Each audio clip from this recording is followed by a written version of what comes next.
Bonjour à tous, bienvenue chez XTM Moto. Aujourd'hui je vous fais une vidéo sur un casque à rail. Alors pourquoi un casque à rail? Parce que si vous connaissez la marque, vous avez peut-être constaté que ces dernières années c'était devenu un petit peu dur d'en trouver en France. Et là pour 2016, nouvel importateur et on est à nouveau à même de proposer toute la gamme. Donc je voulais vous faire un petit quelque chose sur un rail. Alors je ne vais pas vous présenter tous les modèles de la marque, sinon il va y passer la journée. Donc j'ai choisi le Chaser V Pro. Pourquoi Chaser? Parce que le Chaser c'est un modèle emblématique chez Rail qui existe depuis très longtemps. V parce que c'est la dernière mouture du Chaser, la plus récente. Et Pro parce qu'il est équipé d'origine d'un petit accessoire qui est tout à fait atypique et très représentatif des choix techniques de la marque. Donc le Chaser V, on est sur un casque intégral routier haut de gamme. Il faut savoir que chez Rail tous les casques sont encore fabriqués à la main de façon assez artisanale. C'est de toute façon la seule solution pour proposer des niveaux de finition très élevés. Coque en fibre. Très compact, très léger, on est sur du 1620 grammes là, sur une taille M. Ensuite, donc, le suffixe Pro qu'on trouve derrière l'appellation de Chaser V, ça désigne en fait ce petit accessoire qui est le PSS qu'on va trouver installé d'origine sur le casque.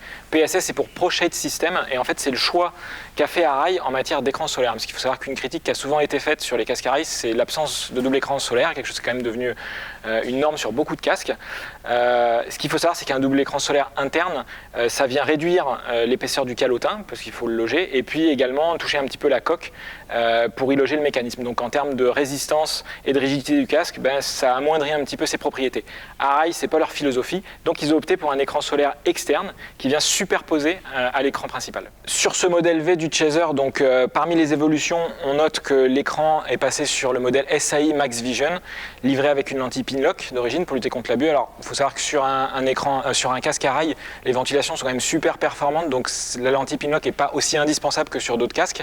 Vous notez d'ailleurs au passage que, chose tout à fait spécifique à Rail, vous avez des petites ventilations qui se trouvent sur l'écran, juste au-dessus des yeux.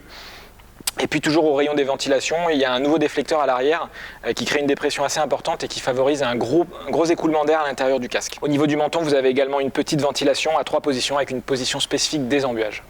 Après, un des aspects les plus exceptionnels sur un casque à rail, pour moi, ça reste le confort intérieur. Alors, c'est pas forcément quelque chose qui est très facile à rendre compte en vidéo, mais je connais aucune autre marque, même haut de gamme, qui propose un confort équivalent, que ce soit dans le choix des mousses, les épaisseurs, les densités. Tout est vraiment fait pour que le casque soit hyper confortable. Et je vais conclure par ça.